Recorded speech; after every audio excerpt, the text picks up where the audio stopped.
¿Qué tal? Hoy vamos a meternos de lleno a los fundamentos del derecho penal. A ver, ¿de dónde viene esto de castigar? ¿Cómo ha ido cambiando y sobre todo qué es lo que busca proteger? Hola, ¿qué tal? Pues sí, es un tema fascinante. Y para echarnos un clavado, tenemos aquí extractos del libro Introducción al Derecho Penal de Elba Cruz y Cruz. La idea es, pues, desentrañar los conceptos básicos, ver un poco de su historia y cómo se conecta con otras cosas. Todo con base en esta obra, ¿no? Me parece perfecto, es un buen punto de partida. Así que vamos a desmenuzarlo, porque entender el porqué de las reglas sobre delitos y castigos es, la verdad, clave en cualquier sociedad. Totalmente. Empecemos por lo más básico. ¿Por qué lo necesitamos? El texto de Cruz y Cruz dice que, bueno, surge por seguridad, ¿no? Para poder convivir más o menos en paz. Exacto, es una necesidad social básica. Y es el Estado al que le damos esa, digamos, facultad, el que lo crea. Que algunos autores como Carrancá y Trujillo dicen que es tan viejo como la humanidad. O sea, no es de ayer. Para nada. Es la herramienta que tiene el Estado, pues, para mantener cierto orden, cierta paz social. Y bueno, hay muchas definiciones, me imagino. Pero, ¿cómo podríamos resumirlo fácil? Pues mira, en esencia es parte del derecho público. Su chamba es mantener el orden social. ¿Cómo? Pues diciendo qué conductas están prohibidas o cuáles son obligatorias. Ajá. Y amenazando con una sanción si no cumples. Lo que protege son valores que consideramos súper importantes, los famosos bienes jurídicos. La vida, la libertad, tu patrimonio, por ejemplo. Ok, protege cosas valiosas. Todo un proceso legal. Están escritas en la ley. No son un simple «qué mal te portaste». Entiendo. Y dentro de esto el texto habla de dos conceptos que suenan medio técnicos. Ius penale y ius puniendi. ¿Nos ayudas a entenderlos? Claro. A ver, pensemos como si fuera un juego. El ius penale, o derecho penal objetivo, serían las reglas del juego. Las reglas escritas. Justo. El conjunto de normas que dicen qué es falta, o sea, qué es delito, cuál es el castigo, la pena o medida de seguridad, y cómo se aplica todo el reglamento. Son las leyes que ves en los códigos penales. Ok, las reglas. Y protegen a todos. Sí, protegen intereses de la colectividad, no solo de la víctima directa. Por eso, aunque la víctima diga «ya lo perdoné», el Estado puede seguir adelante con el caso, porque hay un interés público. Entendido. Esas son las reglas. ¿Y el ius puniendi qué viene siendo? Ese sería el poder del árbitro, que en este caso es el Estado. Es su facultad para hacer cumplir esas reglas y para imponer el castigo cuando alguien las rompe. Ah, ok. Es el famoso derecho a castigar, aunque técnicamente se dice que es más una potestad. La capacidad del Estado no solo de aplicar la sanción, sino incluso de crear esas normas penales en primer lugar. Suena a un poder enorme, ¿no? ¿Tiene límites? Porque el texto menciona el Estado de Derecho. Totalmente. Y qué bueno que lo mencionas. Ese poder no es ilimitado, para nada. Sobre todo en un Estado que se dice democrático y social. ¿Y cuál sería el límite más importante? Sin duda, el principio de legalidad. Esa frasecita en latín que seguro hemos oído. Nullum crimen, nulla pena, sine lege. Que está en la Constitución, en el artículo 14, ¿verdad? Exactamente. Significa que no te pueden acusar de un delito ni te pueden imponer una pena si no hay una ley previa, escrita y clara que diga exactamente eso. Nada de inventarse castigos sobre la marcha o por sorpresa. O sea, primero la regla bien clarita, y luego, si acaso, la sanción. Hay otros límites importantes que menciona el texto. Sí, hay varios. Por ejemplo, está prohibido imponer penas que sean crueles, inhumanas o que vayan más allá del culpable y afecten a su familia, por ejemplo. ¿Ok? También el respeto a la dignidad humana, que es una idea que viene fuerte desde la Ilustración. Y otro principio clave, el de intervención mínima, Intervención mínima. ¿Qué significa eso? que el derecho penal debe ser la última ratio, o sea, el último recurso del Estado. La última opción. Exacto. Solo debe usarse para proteger los bienes jurídicos más importantes y contra los ataques más graves. No es para resolver cualquier pleito o problema social. La idea es evitar caer en un terror penal, un Estado que anda castigando todo y a todos por cualquier cosita. Queda claro. Es un poder necesario, sí, pero bien acotado. Ahora, Este derecho penal no vive solito, ¿verdad? Se relaciona con otras áreas. ¿Cuáles destaca el texto? Uf, con muchísimas. Se conecta con el derecho internacional, por ejemplo, para cosas como la extradición o crímenes internacionales. Claro. Con el constitucional, obviamente, porque la Constitución le pone los límites y las garantías. Con el procesal, que es el que dice cómo se investiga, cómo se juzga, cómo se lleva la ley al caso concreto. El cómo se hace. Exacto. Y también se ayuda del derecho comparado, o sea, ver qué hacen en otros países, cómo regulan ellos, para aprender y mejorar. Y además del derecho están las llamadas ciencias penales, esas que nos aportan. Ah, esas son fundamentales para tener la foto completa del fenómeno criminal. La criminología es como la estrella aquí. ¿Qué estudia exactamente? Busca entender el porqué del delito.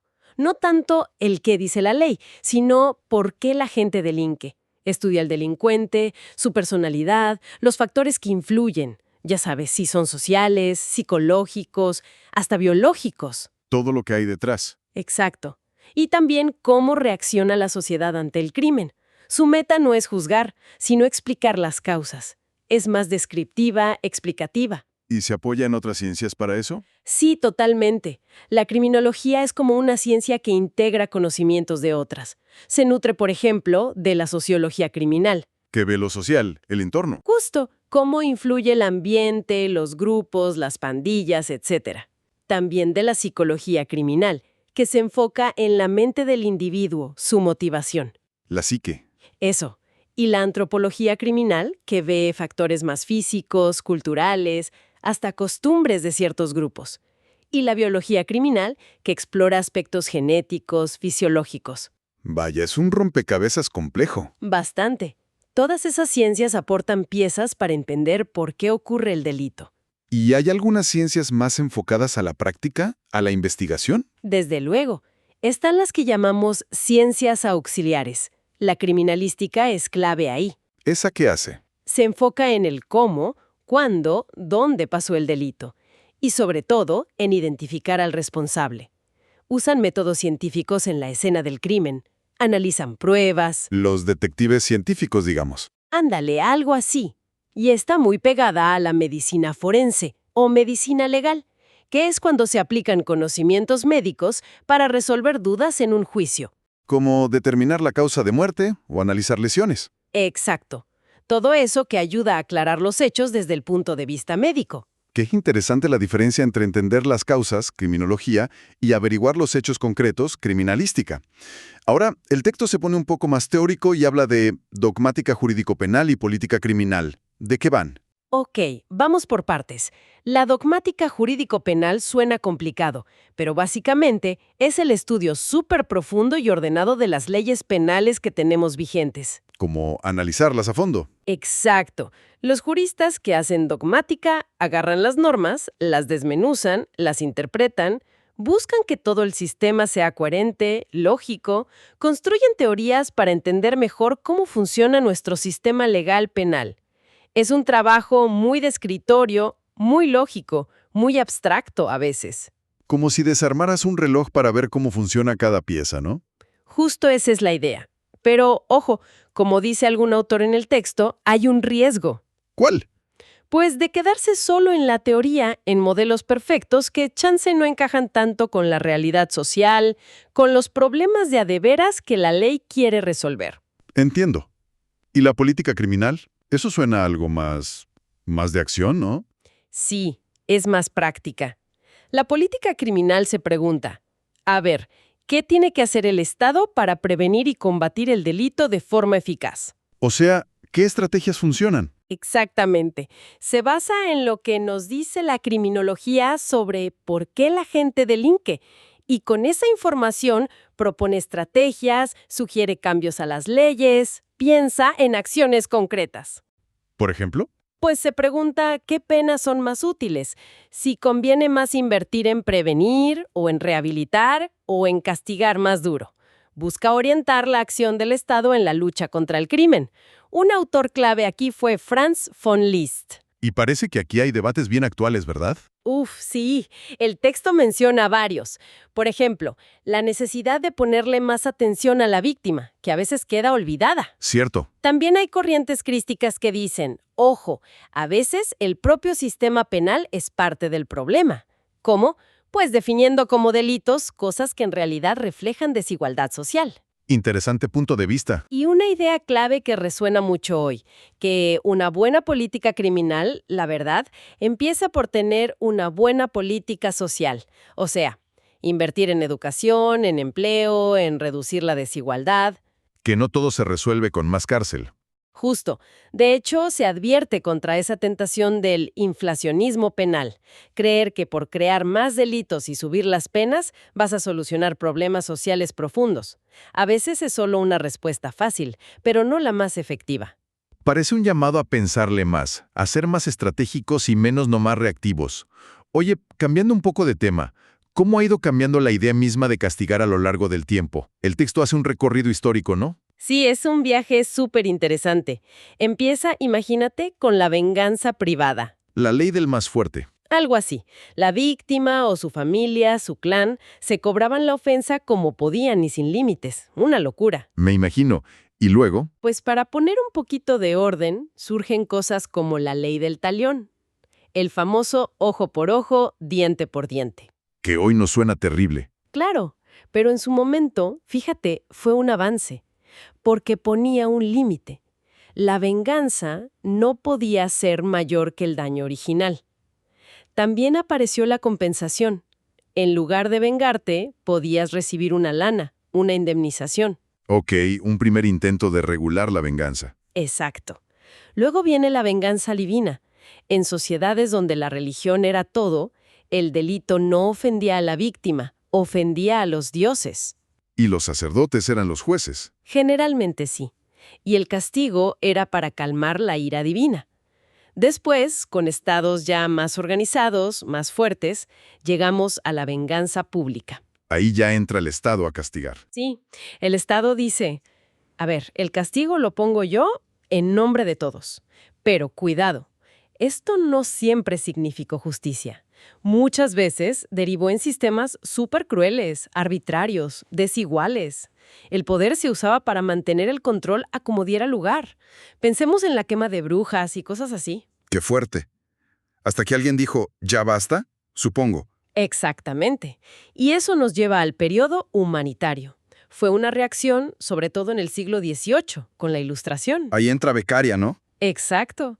César Beccaria y su libro De los delitos y de las penas es la figura clave. Él, junto con otros pensadores como Montesquieu, Voltaire, Rousseau, empezaron a decir, oigan, esto tiene que ser más racional, más humano. ¿Qué pedían? Pues penas que fueran proporcionales al daño, no venganza pura. Que tuvieran un fin preventivo, no solo de hacer sufrir. Prohibir la tortura, que los juicios fueran justos. Y súper importante, que las leyes fueran claras y se aplicaran igual para todos. Empezaron a defender los derechos de la persona frente al poder del Estado. Un cambio radical. Y después de humanizar el castigo, ¿qué siguió? ¿Se quedaron ahí? No, el pensamiento siguió avanzando. Llegamos al periodo científico.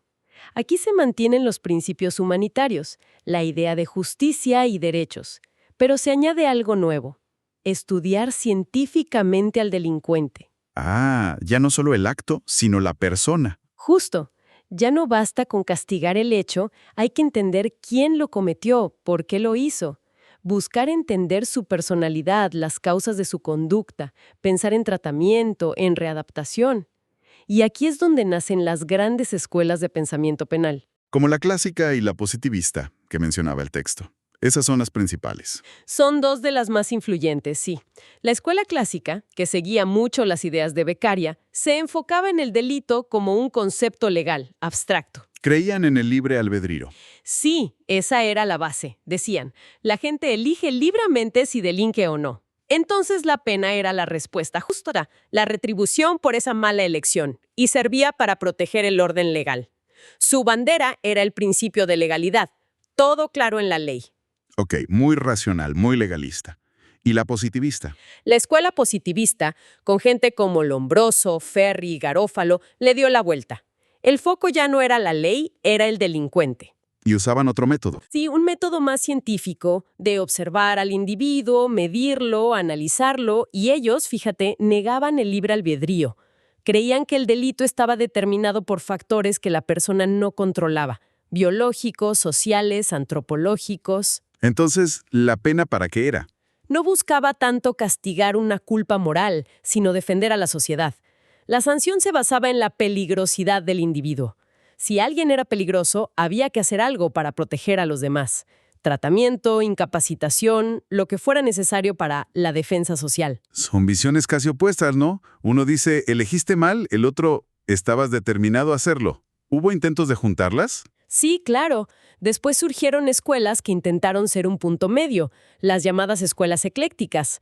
La terza escuela italiana es un buen ejemplo. ¿Qué proponían? Pues trataron de agarrar lo bueno de las dos. Decían, ok, sí hay que estudiar al delincuente, ver los factores que influyen, eso es positivista, pero ojo, la mayoría de la gente sí tiene responsabilidad moral, sí elige, eso es clásico.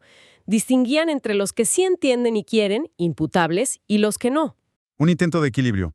Exacto. Y hubo otras, como la Escuela Sociológica en Alemania, que le puso mucho énfasis a la prevención, a que la pena tuviera una finalidad útil para el futuro. Qué interesante ver cómo evolucionaron las ideas. Oye, ¿y todo esto cómo aterrizó en México? ¿Cómo fue la historia acá? Bueno, si nos vamos muy atrás, a la época prehispánica, la verdad es que sabemos menos de lo que quisiéramos porque se perdió mucha información con la conquista. Pero había leyes, ¿no? Definitivamente, aztecas, mayas, purépechas, todos tenían sistemas legales, a veces muy complejos. Tenían tribunales, clasificaban los delitos contra el Estado, contra la moral, la familia, y aplicaban penas que podían ser muy duras, hasta la muerte. ¿Y distinguían cosas como la intención? Sí, fíjate que sí. Distinguían si actuabas con dolo, con intención, o por culpa, por descuido. Incluso tenían causas que te quitaban la responsabilidad, como el famoso robo por hambre extrema. Eran sistemas bastante desarrollados, a su manera. Luego llegó la colonia. Y cambió todo, me imagino. Pues sí, con la época colonial se impuso el derecho español. Se empezaron a aplicar leyes de Castilla, como las partidas, y luego se creó la famosa recopilación de leyes de Indias, que intentaba regular la vida acá. ¿Y cómo fue esa época en lo penal? Fue un relajo, la verdad. Muchísimas leyes, a veces contradictorias, y una tensión constante. Por un lado, discursos y leyes que buscaban, en teoría, proteger a los indígenas, pero por otro, una realidad de explotación brutal. Además, la Inquisición metía su cuchara en asuntos penales. Un caos legal y social. ¿Y después de la independencia, qué pasó? Pues surgió la necesidad de tener nuestras propias leyes. Hubo intentos en los estados. Veracruz fue el primero en tener un código penal en 1835, pero el que marcó la pauta fue el Código Penal de 1871. ¿El llamado Código Martínez de Castro? Ese mero. Era de corte clásico, muy influido por las ideas humanitarias de Beccaria que comentamos.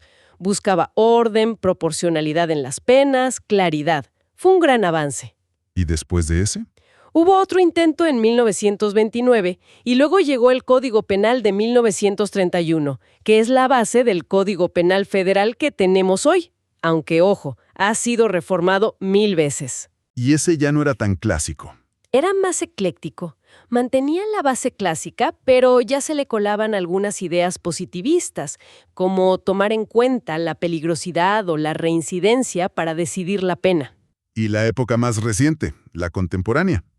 ¿Qué desafíos ha traído? Muchísimos. Piensa en cómo ha cambiado la sociedad.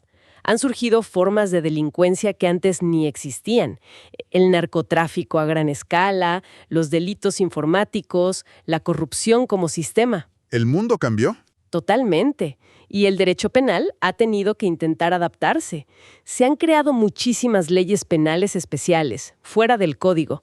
Hay debates constantes sobre si las penas son suficientes, si el sistema funciona, si hay que endurecerlo. Y reformas importantes, ¿no? Sí, por ejemplo, la reforma constitucional que le quitó al Ministerio Público el monopolio absoluto de la acción penal en algunos casos, permitiendo que la víctima impulse el proceso. Y sigue el reto de tener un código federal y 32 códigos estatales, cada uno con sus diferencias. No es fácil tener un sistema coherente así. Vaya complejidad.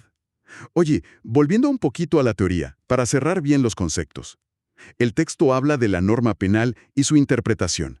¿Qué es lo esencial que debemos entender ahí? Bueno, primero, lo básico. Una norma penal es una regla que te obliga a hacer algo o te prohíbe hacer algo. Y si no cumples, viene una sanción del Estado. Y hay de varios tipos. Una muy interesante es la norma penal en blanco. En blanco. ¿Cómo es eso? Imagínate una ley que dice: quien contamine el ambiente por encima de los límites que diga la norma oficial X será castigado con tal pena. Ok, La ley penal, el Código Penal, por ejemplo, te pone la sanción, pero para saber cuál es exactamente la conducta prohibida, cuál es ese límite de contaminación, tienes que ir a buscarla a otro lado, a esa norma oficial X que chance ni siquiera es una ley, puede ser un reglamento. o sea, la norma penal te manda a buscar una parte de la descripción a otra norma. Exactamente. Te remite a otro lugar para completarse. Son útiles porque dan flexibilidad, pero también generan debates sobre si respetan bien el principio de legalidad o no. Claro, porque la descripción completa no está en la ley penal misma. Entendido. Y una vez que tienes la norma, sea en blanco o completa, pues hay que interpretarla, ¿no? No siempre es tan obvia. Siempre hay que interpretarla. Interpretar es simplemente buscarle el sentido, entender qué quiso decir el legislador o qué dice la ley objetivamente. ¿Y cómo se hace eso? ¿Nomás leyendo? Ojalá fuera tan fácil. Hay varias formas. Puedes empezar por el sentido literal de las palabras, la interpretación gramatical, pero en penal es súper importante ir más allá, buscar la finalidad de la norma, su ratio legis, su propósito. ¿El porqué de la ley? Exacto. Y para eso usas otros métodos. Ves la historia de la ley, cómo encaja con el resto del sistema legal, interpretación sistemática, que se hace en otros países. Y también importa quién interpreta. ¿Cómo que quién? No es lo mismo la opinión de un jurista en un libro, interpretación doctrinal, que lo que dice un juez al resolver un caso, interpretación judicial. Y la interpretación de los tribunales, si cumple ciertos requisitos, hasta puede volverse obligatoria. Eso es la jurisprudencia. Ok, diferentes formas y diferentes intérpretes. Y aquí hay un punto que mencionaste antes y que el texto recalca. La prohibición de la analogía en materia penal, el artículo 14 otra vez. ¿Qué significa eso en la práctica? Es crucial. Significa que un juez no puede decir: bueno, esta conducta no está exactamente descrita como delito en la ley, pero se parece mucho a este otro delito que sí está, así que te voy a castigar igual. Eso está prohibidísimo. No se pueden inventar delitos por parecido. Ni delitos ni penas. No puedes aplicar una pena por analogía, diciendo: bueno, para este delito parecido la pena es X, así que te pongo X. Nada de eso. Es una garantía básica. Solo te pueden castigar por lo que está expresamente dicho en la ley como delito y con la pena que expresamente señala esa ley. Pero sí se puede usar la lógica o la similitud para entender una palabra dentro de la ley. Eso es interpretación. Y otra muy distinta es crear un delito o una pena donde no la hay, usando la analogía. Lo prohibido es crear por analogía. Clarísimo. Es una protección importante. Y ya para ir cerrando, el texto habla de los ámbitos de validez de la ley penal, o sea, dónde, cuándo y a quién se aplica. Exacto. Son como las coordenadas de la ley penal. Empecemos por el espacio. ¿Dónde aplica la ley mexicana? Pues en México, ¿no? Esa es la regla general, sí. Se llama principio de territorialidad. La ley penal mexicana se aplica a los delitos cometidos dentro del territorio nacional, que incluye tierra, mar y aire, e incluso barcos y aviones mexicanos, aunque estén fuera. ¿Y si el delito es afuera? Hay excepciones. Por ejemplo, si un mexicano comete un delito grave en otro país, a veces se le puede juzgar acá. O si el delito cometido fuera afecta a intereses fundamentales de México. Y aquí entra un tema importante: la extradición. La entrega de personas entre países. Justo. Si alguien comete un delito en otro país y huye a México, ese país puede pedir que se lo entreguemos para juzgarlo allá. Y viceversa. Se rige por tratados internacionales. ¿Y siempre se concede? No siempre. Hay límites. Por ejemplo, México generalmente no extradita por delitos políticos, ni si la persona podría enfrentar pena de muerte o tratos inhumanos en el otro país. Y hay una regla clave, la de especialidad. ¿Esa cuál es? Que al país que recibe a la persona extraditada solo se le permite juzgarla por el delito específico por el cual se concedió la extradición, no por otras cosas que se les ocurran después. Entendido. Eso en cuanto al espacio. ¿Y en el tiempo? Una ley nueva puede aplicarse a hechos que pasaron antes de que existiera. El tiempo es fundamental. La regla general es la irretroactividad de la ley penal en perjuicio. O sea, no te pueden aplicar una ley nueva si te perjudica, si crea un delito que antes no existía o se aumente la pena para un hecho que cometiste cuando la pena era menor.